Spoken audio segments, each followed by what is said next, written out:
Verlaine qui se fait serrer un petit peu. C'était Camara qui a pris la place. Et red flag. Drapeau Il y a dû y avoir un rouge, gros... ouais. Il y a dû avoir... Ouh là là là là là, terrible, terrible accident avec Turvey, avec Norman Nato, Nick Cassidy, Oliver Askew et Sébastien Buemi. Regardez où est la voiture de Buemi. Ah, l'autoreur est là, c'est Nick De Vries qui est en dessous. Espérons que tout aille bien pour le pilote Mercedes. Quel accident, quel énorme accident là. On attend d'avoir des nouvelles, notamment du pilote De Vries là, avec Sébastien Buemi, la voiture qui est passée par-dessus la Mercedes.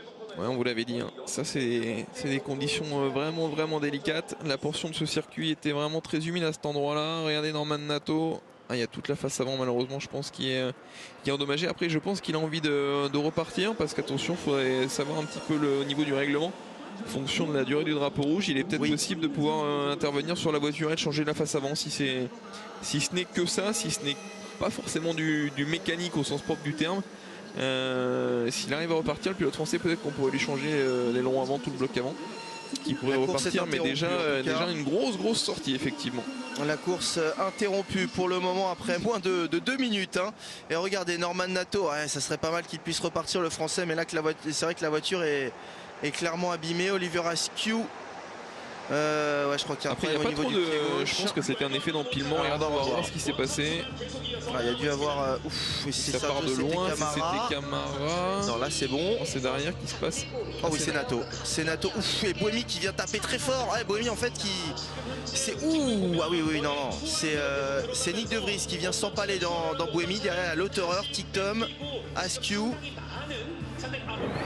C'est Nato le premier qui vient taper. Regardez Buemi qui tape et derrière Nick De Vries qui passe en dessous. Ah, ouf, hop, l'arrivée là.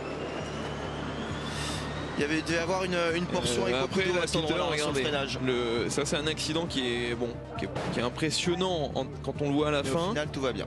Tout va bien, mais moi je pense tout de suite également au halo, hein, parce que regardez Nick De Vries qui a été s'empaler sous la voiture de Sébastien Buemi. Je pense qu'on serait pas dans la même situation s'il n'y avait pas eu cet élément qui change maintenant beaucoup de choses suite à notamment une tragédie qu'on avait connue. Oui. Ça change énormément de choses et ça sauve des vies. Et je pense que là Nick De Vries il peut être très content d'avoir le halo, ce qui lui a permis de passer sous la voiture de Sébastien Buemi et de ne pas avoir entre guillemets la peur au niveau d'un contact avec son casque. Ouais, Buemi qui est toujours dans sa voiture, hein. Au-dessus de Nick De Vries. Et comme on peut le voir, des fois c'est pas impressionnant, mais regardez comment est-ce qu'on peut malheureusement des fois avoir des accidents très graves. Et ça s'est bien terminé fort heureusement. Merci le halo en effet. Alors normalement on travaille.